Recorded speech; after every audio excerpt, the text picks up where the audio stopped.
Hello students, I am Manish Kumar. ठीक है, मुझे लगता है ऐसा कि 11th में आप लोग अभी वेव पढ़ के आए होंगे। ठीक है, तो मुझे लगता है ऑप्टिक्स पढ़ने के लिए सबसे पहले वेव क्लियर होना चाहिए। ओके, तो आप लोग वेव्स पढ़ चुके हो 11th में, सो हम लाइट से स्टार्ट करें क्योंकि मुझे हमें आप लोग को वेव्स भी याद होंगे। ओके, इसलिए हम लोग लाइट पढ़ेंगे तो उससे बेटर होगा। ओके, क्योंकि जनरली स्टार्ट तो इलेक्ट्रिसिटी से होता है, that is electrostat, but we are going to start क्या, लाइट। हम लोग लाइट स्टार्ट करेंगे। ओके, क्योंकि हम लोग वेव्स 11th में पढ़ चुके हैं, आपका लास्ट चैप्टर वही था, वेव्स।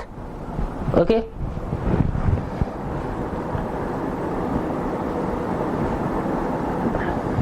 एक्चुअली लाइट इतना बड़ा चैप्टर है ना, इतना ब्रॉड है ना। एक्चुअली हम लोग जिस फिजिक्स के डिपार्टमेंट में पढ़ते हैं उसको बोलते हैं ऑप्टिक्स। ठीक है, लेकिन ऑप्टिक्स का नाम ही लाइट रख दिया गया है क्योंकि लाइट के डिफरेंट फिनोमिना और उसके नेचर के बारे में हम लोग स्टडी करते हैं। ओके, तो सबसे पहले आता है ऑप्टिक्स को डिवाइड कैसे करते हैं। सबसे पहले ऑप्टिक्स,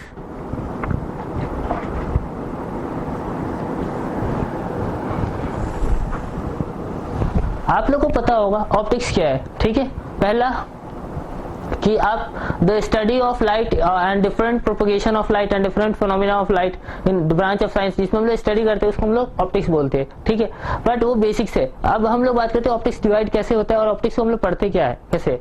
सबसे पहले हम लोग पढ़ते हैं ज्योमेट्रिकल ऑप्टिक्स।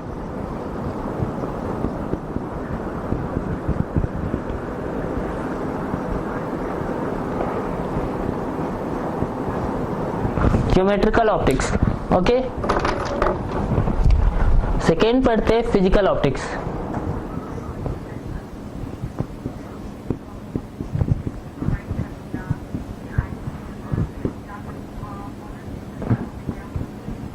Physical optics. ठीक है, ज्योमेट्रिकल ऑप्टिक्स में क्या पढ़ते हैं,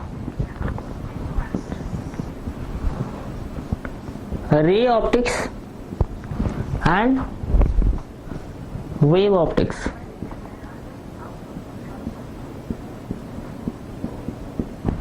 ठीक है, फिजिकल ऑप्टिक्स में क्या पढ़ते हैं, क्वांटम ऑप्टिक्स।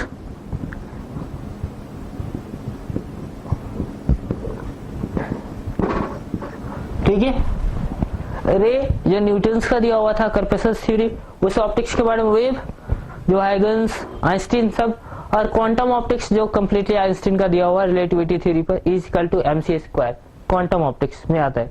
ओके, हम लोग के सिलेबस में 11th-12th के सिलेबस में ये दो ऑप्टिक्स पढ़ने हैं बेसिकली। ठीक है, और ये ऑप्टिक्स जो क्वांटम ऑप्टिक्स है हम लोग को सीनियर यानी बीटेक क्लास में, बीटेक में या बीएससी में करने होंगे, ग्रेजुएशन में। ओके, फिजिक्स में। अब हम लोग स्टार्ट करते हैं optics, that is geometrical optics. Okay,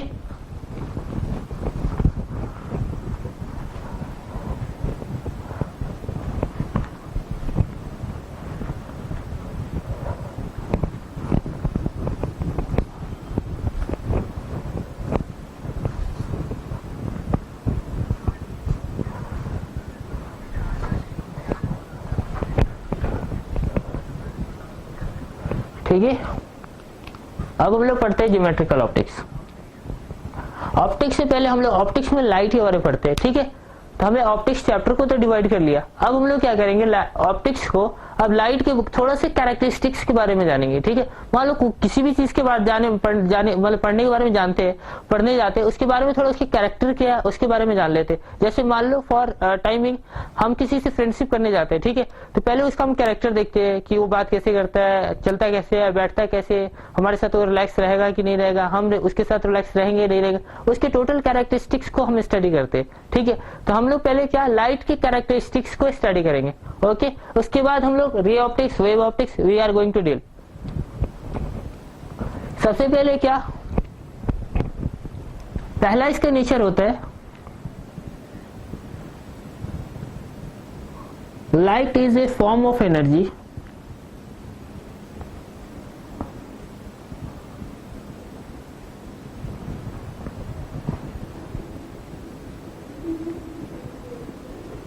which is propagated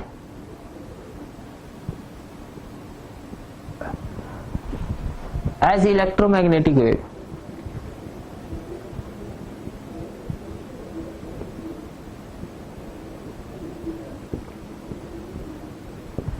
ठीक है, पहला। इसका मतलब क्या है, लाइट क्या है, लाइट एक फॉर्म ऑफ एनर्जी है जो प्रोपेगेट में ट्रेवल करता है, ठीक है, इलेक्ट्रोमैग्नेटिक वेव। आप लोग जानते हो कि इलेक्ट्रोमैग्नेटिक वेव है, तो इलेक्ट्रोमैग्नेटिक वेव को कोई मीडियम का नीड नहीं होता, ये बात पता है, ठीक है। सो लाइट भी एक इलेक्ट्रोमैग्नेटिक वेव है, सो लाइट को भी एक मीडियम की जरूरत नहीं होगी। सेकेंड ये होगा, light does not require medium to travel.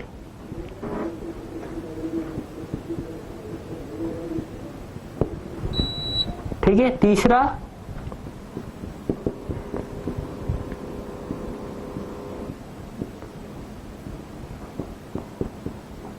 speed of light in vacuum is 3 into 10 to the power 8 meter per second। Okay, vacuum में स्पीड ऑफ लाइट क्या होता है, 3 into 10 to the power 8 metre per second.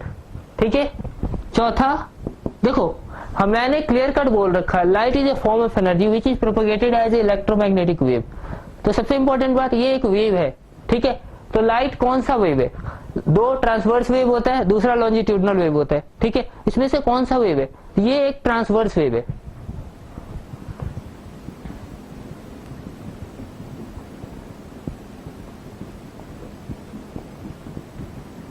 ये एक transverse wave है, और transverse wave के कारण, ठीक है, वेव कैरेक्टरिस्टिक्स है ना, उसके कारण पोलराइजेशन होता है।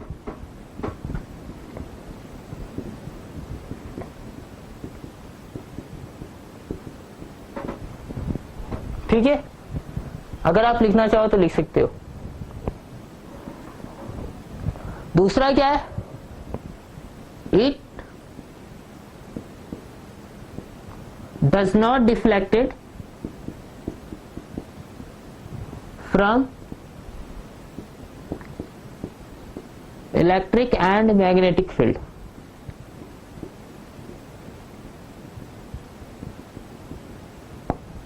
देखो, कोई भी वेव अगर इलेक्ट्रिक या मैग्नेटिक इलेक्ट्रोमैग्नेटिक वेव को डालते हैं तो वो डिफ्लेक्ट हो जाता है, बट लाइट के साथ ऐसा सीन नहीं है, ठीक है।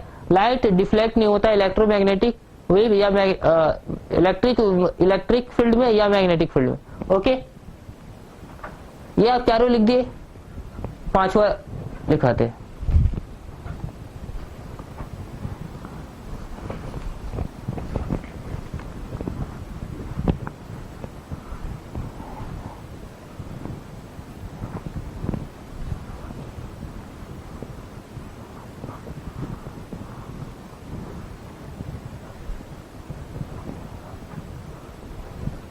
पांचवा लिखाते, देखो, इलेक्ट्रिक फील्ड,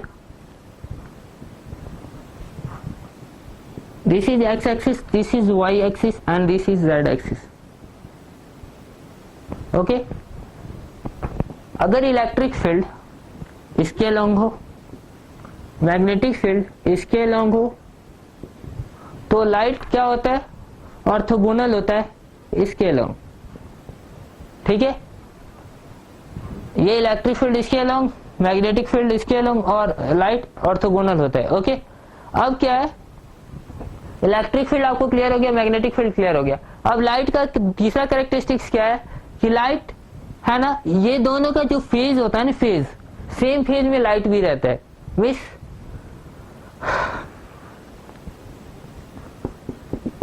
जिस फेज में ये है ना, उसी फेज में लाइट भी होगा। ओके, तो लाइट का फेज भी सेम रहता है इलेक्ट्रिक फील्ड और मैग्नेटिक फील्ड के कंपैरिजन में।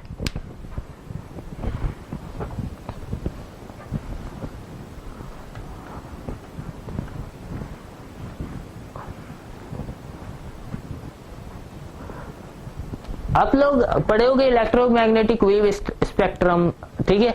तो उसमें क्या लाइट कहाँ एग्जिस्ट करता है,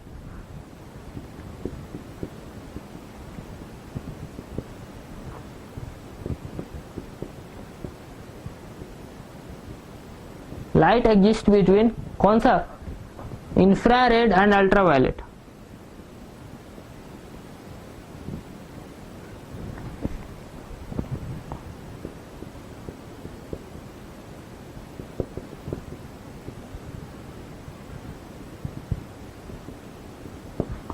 ठीक है। लाइट किसके किसके बीच में एग्जिस्ट करता है, इंफ्रारेड और अल्ट्रावायलेट रीजन के बीच में, ठीक है। इसका जो वेवलेंथ है ना लेमडा 4000 एंगस्ट्रॉम टू 7000 एंगस्ट्रॉम होता है। ओके, देखो इसके बीच में ये विजुअल रीजन है, ठीक है। इसके बीच में इनफाइनाइट वेव्स है, ओके, इनफाइनाइट वेव्स है, बट हम लोग को सेंसिबली 7 कलर्स दिखते हैं, ठीक है, क्योंकि हम लोग का आई है ओनली 7 कलर्स पे सेंसिटिव है। ये मैक्सिमम लोग ये सोचते हैं ये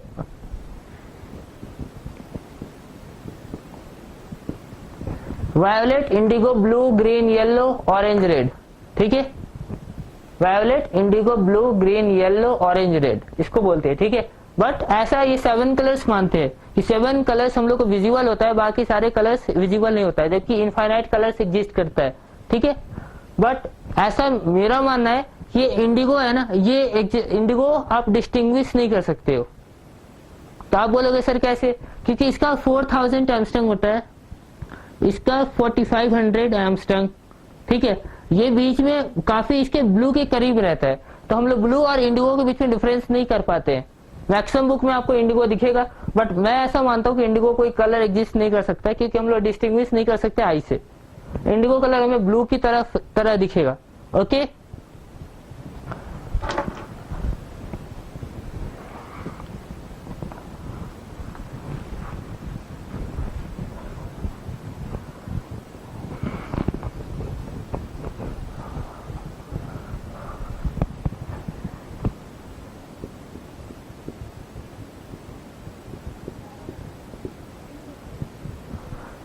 देखो आई को सबसे ज्यादा मोस्ट सेंसिटिव कौन सा होता है, येलो, येलो कलर।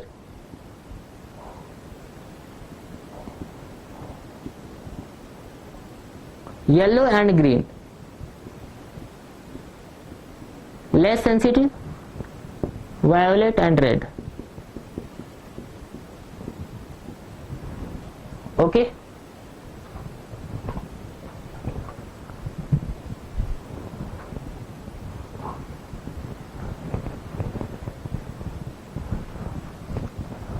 देखो हम लोग मैक्सिमम में ये सोचते हैं कि लैटरल इन्वर्जन, देखो लाइट का कैरेक्टरिस्टिक्स ये भी है कि लैटरल इन्वर्जन मीन्स क्या होता है कि लोग बोलते हैं, जैसे हम अपना इमेज अगर मिरर में देखते हैं, प्लेन मिरर में, तो हम लोग बोलता है, मैक्सिमम स्टूडेंट्स भी यूज करते हैं कि sir left changes into right, ठीक है। बट ऐसा कुछ नहीं होता है, ठीक है। मिरर में क्या होता है, एक्स वाई जेड ये सारे पॉजिटिव डायरेक्शन है। अगर आप इसे मिरर में देखोगे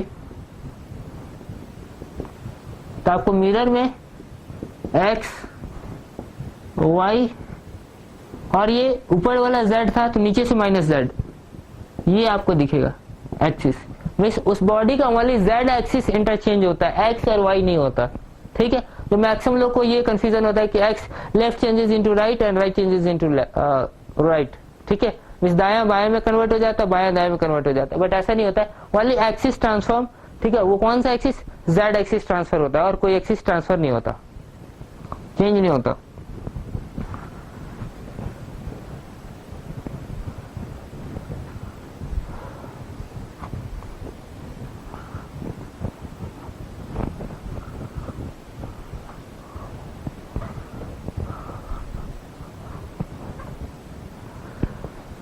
लाइट के बहुत सारे कैरेक्टरिस्टिक्स है, हम कमिंग क्लासेस में धीरे धीरे बताते रहेंगे। पहला, ये ऐसे लग रहा है जैसे फैक्ट को मैं ऐसे ही डिलीवर करते जा रहा हूँ, उससे कोई फायदा नहीं है, ठीक है। कुछ कॉन्सेप्ट सीखते हैं, उसके नेक्स्ट क्लास में बाकी का जो फैक्ट्स है वो भी हम लोग बताएंगे, हम बताएंगे, ओके। सबसे पहले रिफ्लेक्शन ऑफ लाइट।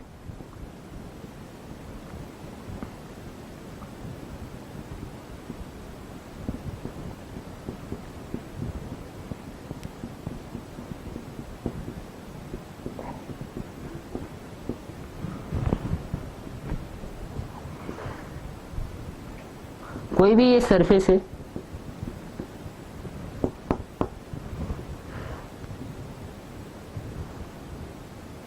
इसको बोलते हैं incident ray,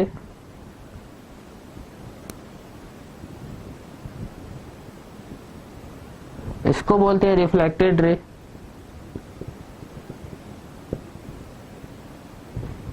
and this is normal.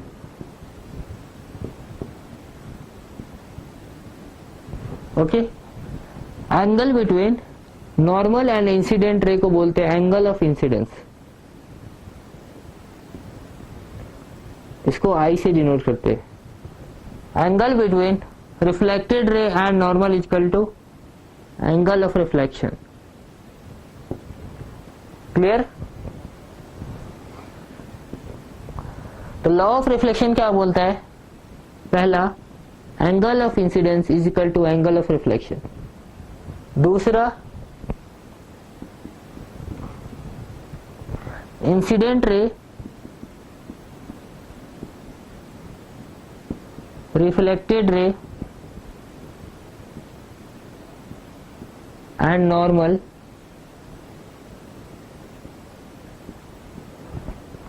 lies along same plane।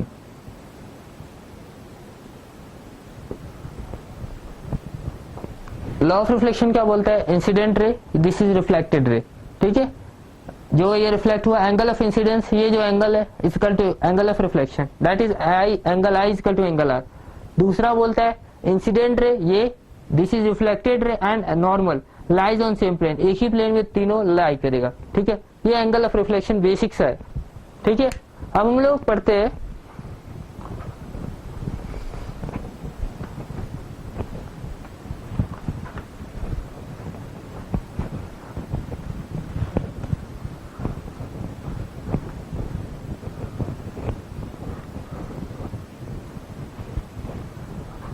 अब सेकेंड होता है रिफ्लेक्शन और स्कैटरिंग में क्या डिफरेंस है। आप लोग बोलोगे सर कि स्कैटरिंग में भी यही होता होगा ना सर?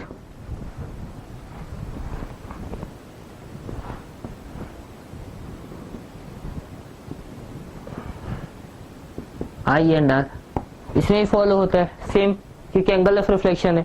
तो आप बोलोगे सर स्कैटरिंग भी तो ऐसे होता है, ऐसे ऐसे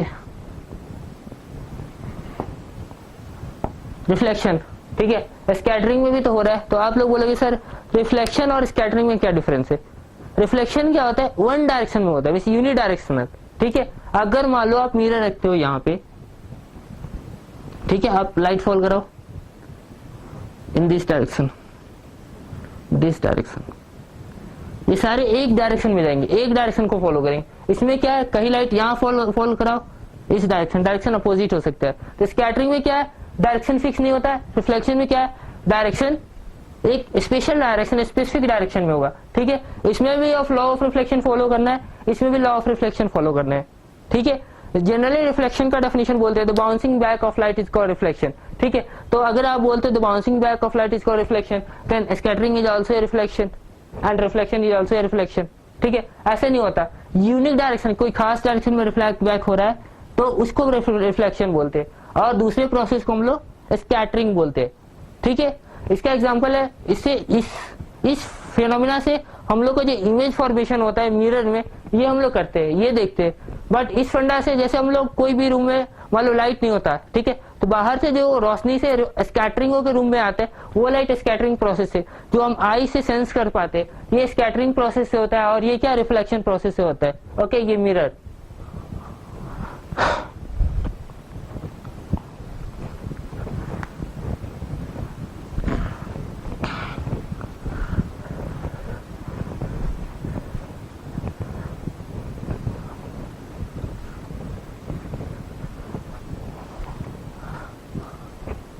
तो स्कैटरिंग के कारण आपको पता है कि हम देख पाते हैं अंधेरे रूम, मतलब अगर बाहर से लाइट आता है और दो डायरेक्ट लाइट नहीं पहुंच पाता है, ठीक है। आपको स्कैटरिंग रिफ्लेक्शन का पता है कि आपको फॉर्मेशन होता है। फिर अब सेकेंड फंडा क्या है बेसिक सा, कि रिफ्लेक्शन थ्रू प्लेन मिरर,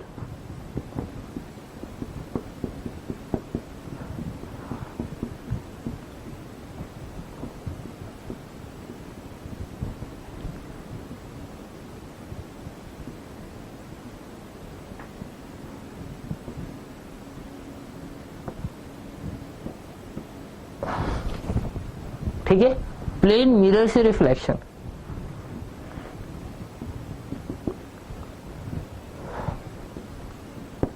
पहला बात कि प्लेन मिरर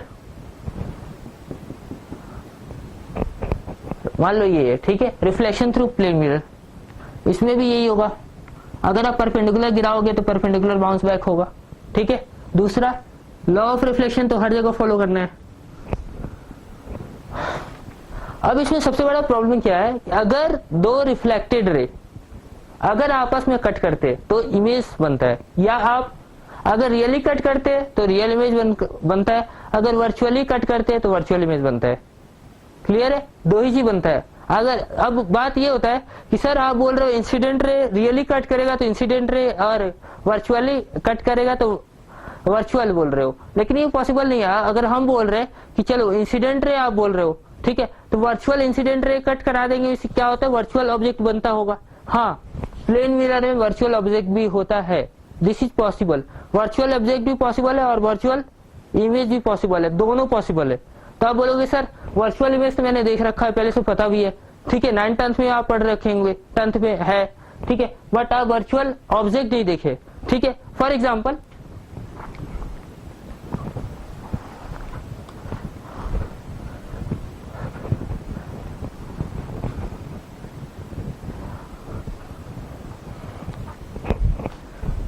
ये एक प्लेन मिरर है, मैं आपको वर्चुअल ऑब्जेक्ट दिखाता हूं, ठीक है। यहां पे आपने एक ऑब्जेक्ट रख दिया, ठीक है, मान लो बी डिस्टेंस पे, ओके, इसका इमेज सेम बी डिस्टेंस पे इधर बना होगा, ठीक है। अब आप काम करो, एक कैमरा ले लो, ओके, यहां पे this is object and this is image, ठीक है।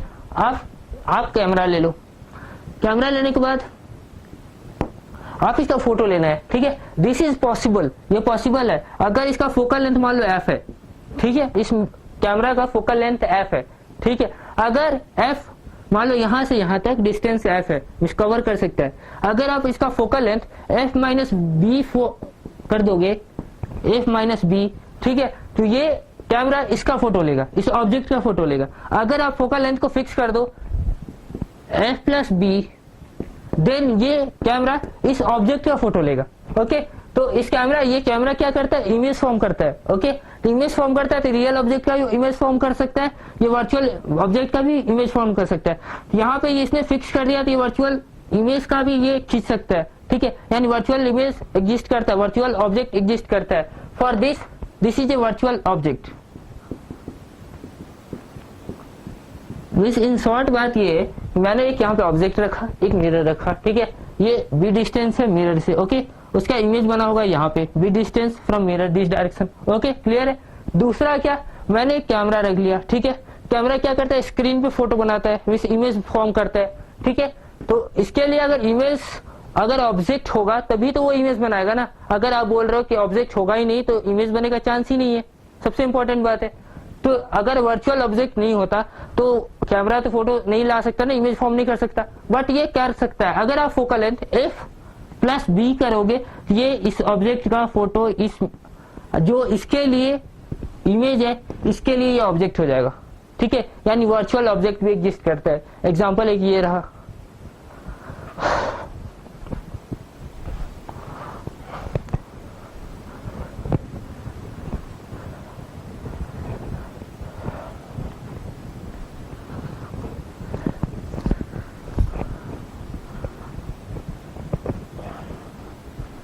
अब थोड़ा सा प्लेन मिरर के बारे में डिफरेंट पढ़ते हैं।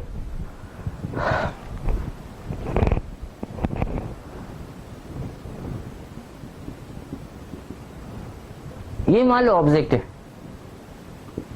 ओके, डिस्टेंस x, तो इसका इमेज कितना बनेगा, अगर मान लो इसको एक्सिस मान ले, इस मिरर को एक्सिस मान ले, ये पॉजिटिव एक्स एक्सिस है तो ये निगेटिव इसका चला जाएगा -x, ओके। यानी ये ऑब्जेक्ट अगर x डिस्टेंस पे मिरर से है तो ये इस इमेज का कितना बनेगा, -x distance from mirror, means इसके उल्टा डायरेक्शन में, अपोजिट डायरेक्शन में, ओके। अब देखो हम लोग जो इमेज फॉर्म करते हैं, यहाँ पे जो इमेज फॉर्म करते हैं x या -x, ये किसके रिलेटिव मतलब करते हैं, किसके, ये मिरर के रिलेटिव। अब क्या करते, अगर ये ऑब्जेक्ट कुछ वेलोसिटी से आ रहा है, मान लो v वेलोसिटी से, ठीक है, तो जनरल लोग यही बताते हैं और आप लोग भी जानते होंगे, इधर से ये v वेलोसिटी से ये भी आएगा। लेकिन अगर कुछ सीन ऐसा हो जाए कि ये है ना, ये भी अगर 10 मीटर पर सेकंड से मिरर चलने लगे तो इमेज किस वेलोसिटी से चलेगा, ये कैसे पता करेंगे? अगर मिरर भी अगर वेलोसिटी गेन कर ले तो ओके। अब इस पे हम कुछ स्टडी करते हैं।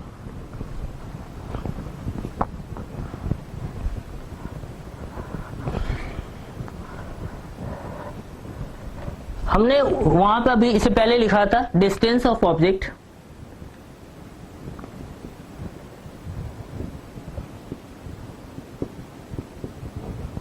Is equal distance of object from mirror is equal to distance of image minus of distance of image from mirror. Okay, अगर हम दोनों को dt यानी टाइम के रेस्पेक्ट में डिफरेंशिएट कर देते हैं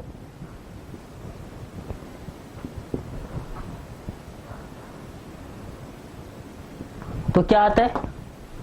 velocity of object with respect to mirror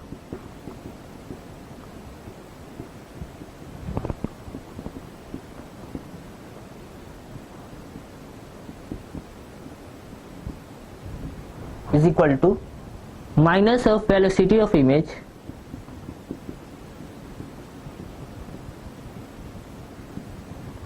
with respect to mirror।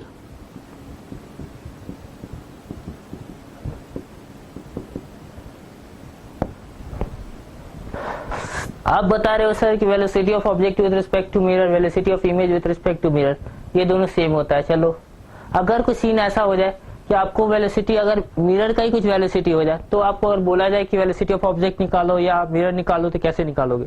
For example एक क्वेश्चन पे हम लोग इसको समझते हैं।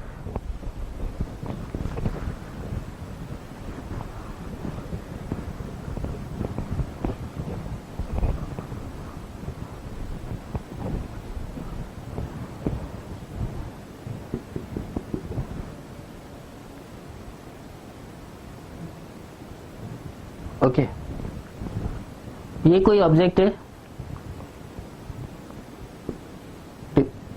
5 मीटर पर सेकंड से चल रहा है, ठीक है। That is velocity of object with respect to ground, ठीक है। मान लो आप इसे ग्राउंड रेफरेंस फ्रेम में रख के इस ऑब्जेक्ट का वेलोसिटी आप देख रहे हो, ठीक है। Velocity of object with respect to ground यहाँ पे गिवन है 5 मीटर पर सेकंड, ठीक है। फिर मैंने गिवन कर दिया velocity of mirror with respect to ground is 3 metre per second, इसका डायरेक्शन इस डायरेक्शन में है। तो क्वेश्चन पूछता है velocity of image with respect to ground क्या होगा? क्वेश्चन एक बार और, velocity of object 5 metre per second towards किसके? ऑब्जेक्ट के मिरर के तरफ, ठीक है। इसका है 5 मीटर पर सेकंड। दूसरा सीन क्या है? मिरर भी वेलोसिटी से चल रहा है, ठीक है। Velocity of mirror with respect to ground, ये सारे को हम ग्राउंड रेफरेंस फ्रेम में रख के चल रहे हैं, ठीक है। With respect to ground is 3 metre per second, ये क्या है? 3 मीटर पर सेकंड। हम पूछना चाहते हैं वेलोसिटी कहीं भी फॉर्म किया होगा उसका हम इमेज जानना चाहते हैं। Velocity of image with respect to ground is what? Simple concept है, सिंपल वे से फॉलो करेंगे, ठीक है।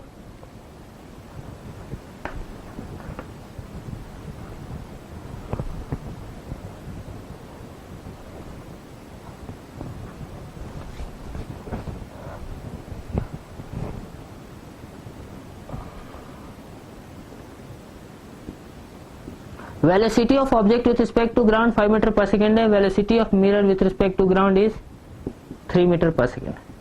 हमें क्या निकालना है? Velocity of image with respect to ground is what, ये निकालना है ना। तो आपको पता है ये जितना डिस्टेंस होगा उतना ही डिस्टेंस ये होगा, ठीक है।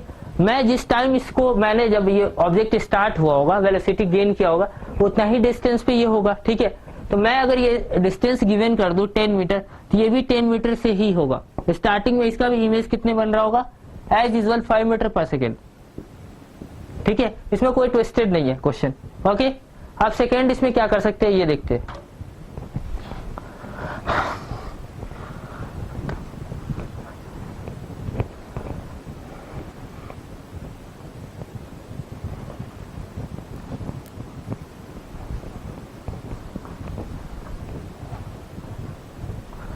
दूसरा question, velocity of mirror with respect to ground is 7 meter per second.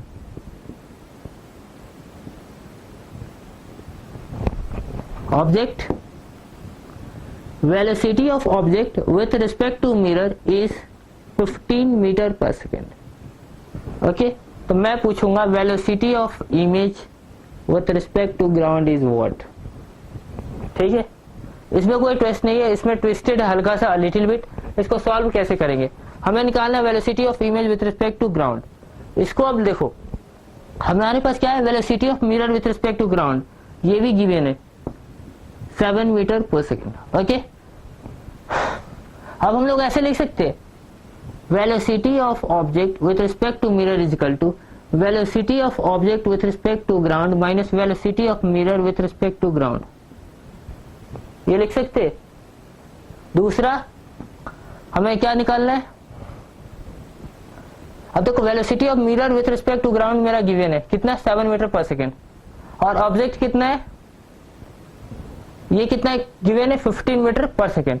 ठीक है, तो यहाँ पे 15 डालो, velocity of object with respect to ground is equal to mirror कितना है, 7 metre per second. Now velocity of object with respect to ground is 8 metre per second. ठीक है, अब ये आ गया। अब हमें क्या निकालना है, velocity of image with respect to ground. ठीक है, अब मुझे इसके रिस्पेक्ट में आ गया। अब इसको क्या करो, इस ऑब्जेक्ट को, अगर इसको, अब देखो ये इनर्शियल रेफरेंस फ्रेम में है, इसको नॉन इनर्शियल में लाने के लिए इस ऑब्जेक्ट को इसकी वेलोसिटी से माइनस कर लो। ओके, अब क्या होगा, वेलोसिटी ऑफ ऑब्जेक्ट कितना हो जाएगा, 1 मीटर पर सेकेंड। ठीक है, तो इसका इमेज कितना बनेगा, इमेज कितना, इमेज का वेलोसिटी क्या होगा, velocity of image is 1 meter per second. Okay,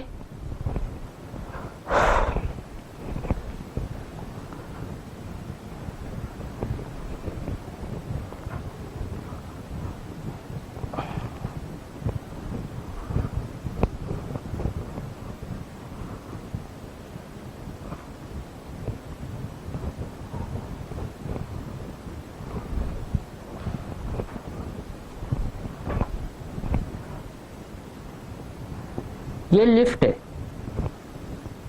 okay,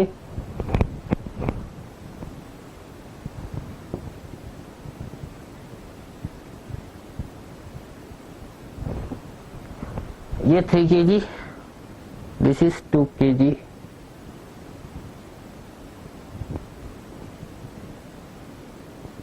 and this is mirror. ठीक है, इस मिरर का फोकल लेंथ है f is equal to 10 meter. ठीक है, इस लिफ्ट का एक्सेलरेशन है 5 metre per second square along this direction. Okay, distance between object and mirror is 1000 meter. Okay, question आता है, find position of v, means position of image. Question है, find position of image.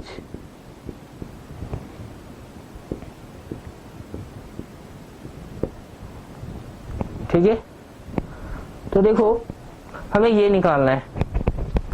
सबसे important बात, देखो question को simplify करते हैं। ठीक है, दैट इज हमें क्या निकालना है, v निकालना है। पोजीशन ऑफ इमेज को बोलते हैं, v से डिनोट करते हैं। ठीक है, अब हम लोग को निकालने का सिंपल तरीका है कि ये नॉन इनर्शियल रेफरेंस फ्रेम है, इसको सबसे पहले हम लोग इनर्शियल रेफरेंस फ्रेम में ट्रांसफर करेंगे। ठीक है, तो इनर्शियल रेफरेंस फ्रेम में ट्रांसफर करने के लिए, क्योंकि तो हमें इसको स्यूडो फोर्स लगाना पड़ेगा हर ऑब्जेक्ट पे। ठीक है, तो मैं इसको इनर्शिया रेफरेंस फ्रेम में ट्रांसफर करने के लिए, और मैं जनरली जी को 10 मानता हूँ, जी is equal to 10 metre per second square. Okay 9.8 होता है बट मैं 10 मानता हूँ फॉर इजी कैलकुलेशन। ओके अब हर बॉडी का एफबीडी ड्रॉ करें, ठीक है। इस बॉडी का एफबीडी ड्रॉ करोगे 2 kg। ओके ये कितना हुआ 20 न्यूटन। देखो स्यूडो फोर्स क्या लगाते, उल्टे डायरेक्शन में लगाते। मान लो ये ऊपर जा रहा है तो इस बॉडी पे किसके डायरेक्शन में लगेगा, उल्टा डायरेक्शन। मींस ये कितना लगाएगा force 2 × 5 that is 10 Newton apply करेगा। ऊपर क्या लगेगा टेंशन, ठीक है। फिर इस ऑब्जेक्ट पे भी क्या लगेगा 30 न्यूटन, बट इसको नॉर्मल रिएक्शन बैलेंस कर लेगा, ठीक है। मैं एक ट्रिक बताता हूं आप लोग को, ये सॉल्व करने का शॉर्टकट तरीके से आप कैसे इसे सॉल्व कर सकते हो। देखो सबसे इजी सिंपल वे ये होता है कि फोर्स बॉडी डायग्राम ड्रॉ करो, वहां से पोजीशन निकालो, 2 सेकंड बाद क्या इसका पोजीशन होगा, उसका इमेज कितना होगा वो निकालने के लिए बोला जाता है। ओके तो ये निकालने का बहुत लंबा चौड़ा प्रोसेस हो जाएगा। इसको इजीली सॉल्व कैसे कर सकते हैं, ठीक है। तो हमें क्या निकालना है, एक्सेलरेशन। इसका नेट एक्सेलरेशन क्या है, नेट एक्सेलरेशन की इक्वल टू क्या होता है, एक्सटर्नल फोर्स को माइनस करते। मान लो कोई ऑब्जेक्ट है, 2 ऑब्जेक्ट है, M1 M2, ये फोर्स F1, ये फोर्स F2, ठीक है। अगर इसका एक्सेलरेशन निकालना है तो एक्सेलरेशन इज इक्वल टू होता है F2 minus F1 is equal to M1 plus M2 means mass of system. Acceleration निकालने का मतलब क्या होता है, अगर आपको इस सिस्टम का पूरा एक्सेलरेशन निकालना हो तो आप एक्सटर्नल फोर्स को माइनस कर दो और उसके सिस्टम ऑफ मास से डिवाइड कर दो, वो उसका एक्सेलरेशन निकल जाएगा। ओके तो इसमें क्या है, अब देखो इस बॉडी को देखते हैं, इस बॉडी को इस पोजीशन में लाके देखते हैं। तो इस बॉडी में क्या है, एक नॉर्मल रिएक्शन लग रहा है, दूसरा ये जो भी स्यूडो फोर्स है 30 न्यूटन लग रहा है, ये दोनों बैलेंस किए हुए। ओके यहाँ पे F1 क्या है 0 है क्योंकि इधर से कोई फोर्स अप्लाई नहीं हो रहा है। यहाँ पे F2 क्या है 20 न्यूटन और ये स्यूडो फोर्स कितने आ रहे हैं 2 5 10 न्यूटन। तो मैंने क्या बोला, एक्सटर्नल फोर्स को माइनस कर दो, मीन्स 20 + 10 30 - 0 30 अपॉन मास कितना है 3 kg + 2 kg 5 5 6 जा 30 6 मीटर पर सेकेंड स्क्वायर। इस ऑब्जेक्ट का एक्सेलरेशन हो गया। चलो एक ट्रिक और भी बता देता हूं, आपको सिस्टम का एक्सेलरेशन निकालने आ गया, मैं अभी बता दिया यहाँ पे एक्सेलरेशन ऑफ ऑब्जेक्ट क्या है 6 मीटर पर सेकेंड। अब इसके केस में एक और चीज निकाल सकते हैं हम लोग, एक और का इजी वे है। अगर ये F1 है और ये F2 है, ठीक है, अगर मुझे ये बीच का टेंशन निकालना हो तो क्या करते हैं F2 × M1 plus F1 × M2 upon system of mass is equal to tension. ठीक है, इसका क्या ट्रिक है कि जो इसका एक्सटर्नल फोर्स है ना उसके अपोजिट साइड वाले के मास के साथ मल्टीप्लाई कर दो, फिर इसका एक्सटर्नल फोर्स है उसके अपोजिट साइड के मास वाले से मल्टीप्लाई कर दो, अपॉन सिस्टम ऑफ मास कर दो। ठीक है, ये टेंशन हो गया। बाय द वे अगर टेंशन हटा के इसको चिपका दिया जाए आपस में, ये F1 ये F2, ठीक है, तो यहां से अगर टेंशन निकालने को दिया जाए तो सेम फंडा, इसके फोर्स से इसको मल्टीप्लाई और इसके फोर्स से इसके मल्टीप्लाई, यहां पे भी जो ये टेंशन था ना वो नॉर्मल में कन्वर्ट कर जाएगा। ठीक है, अब आप बोलोगे सर ये दो सिंपल सिस्टम के लिए है, चलो इसको कॉम्प्लिकेटेड सिस्टम के लिए भी बना सकते हैं। जैसे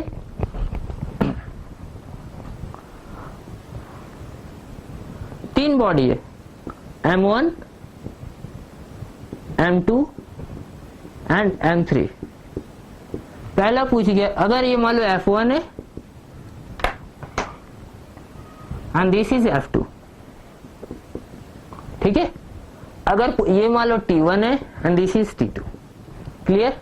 अब ओके T1 ये T2, ओके अब क्या है F1 और F2, अब इसका एक्सेलरेशन निकालना है, तो मैंने क्लियर बोला था एक्सटर्नल फोर्स को माइनस कर लो, अपॉन सिस्टम ऑफ मास कर लो,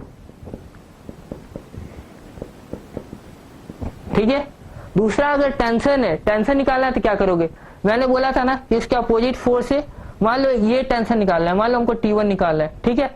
तो इसको एक सिस्टम में मानो और इसको एक सिस्टम में मारो, ठीक है। तो T1 इज इक्वल टू, ये एक्सटर्नल फोर्स कितना है F1 इंटू ये दोनों मास, ठीक है। और इसको, इसका टेंशन निकालना है ना, plus F2 into M2 upon M1 plus M2 plus M3, ये आपका टेंशन आ जाएगा T1। सिमिलरली T2 निकालना है तो ये दोनों को सिस्टम मानो, एक इसको वाला करो, T2 निकाल सकते हो। 3, 4, 5 ये सारे कंडीशन में वेरीफाई है, ये एकदम इजी वे से तुम कर सकते हो।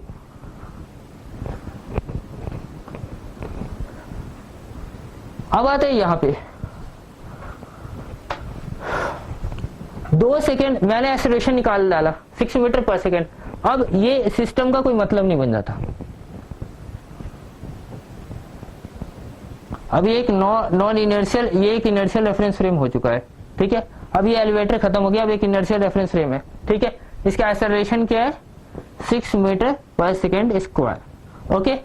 इसका इनिशियल वेलोसिटी क्या है 0, ठीक है। टाइम कितने 2 सेकेंड बाद मैंने बोला ही था, 2 second later, t equal to 2 second, ठीक है। हम लोग देखो, हम लोग इसको इनर्शियल रेफरेंस फ्रेम में इसलिए कन्वर्ट किए क्योंकि हम न्यूटन्स लॉ अप्लाई कर सके, न्यूटन्स के 3 फॉर्मूले वो अप्लाई कर सके। अगर हम लोग नॉन इनर्शियल में रहने देंगे तो न्यूटन्स लॉ अप्लाई नहीं कर सकते डायनेमिक्स के अकॉर्डिंग, ठीक है। तो इसका फॉर्मूला होता है S equal to ut plus half AT square, ठीक है। S u कितना है 0, t खत्म, प्लस 0 इंटू जो भी t है 2 प्लस हाफ इंटू a कितना है 6 इंटू t कितना है 2 सेकेंड बाद 2 into 2 that is 2 into cancel out हो गया, दैट इज 12। ये कितना आ गया 12 मीटर। ये कितने डिस्टेंस था 1000 माइनस 12, ठीक है। ये ऑब्जेक्ट कितना करीब आ गया होगा 1000 माइनस 12, ठीक है।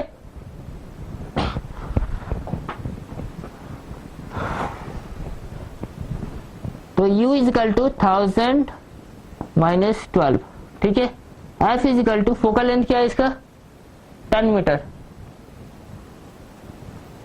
तो v निकालना है, तो v ऑब्वियस बात है निकल जाएगा। अब ये सिस्टम हो गया कंप्लीट, ओके।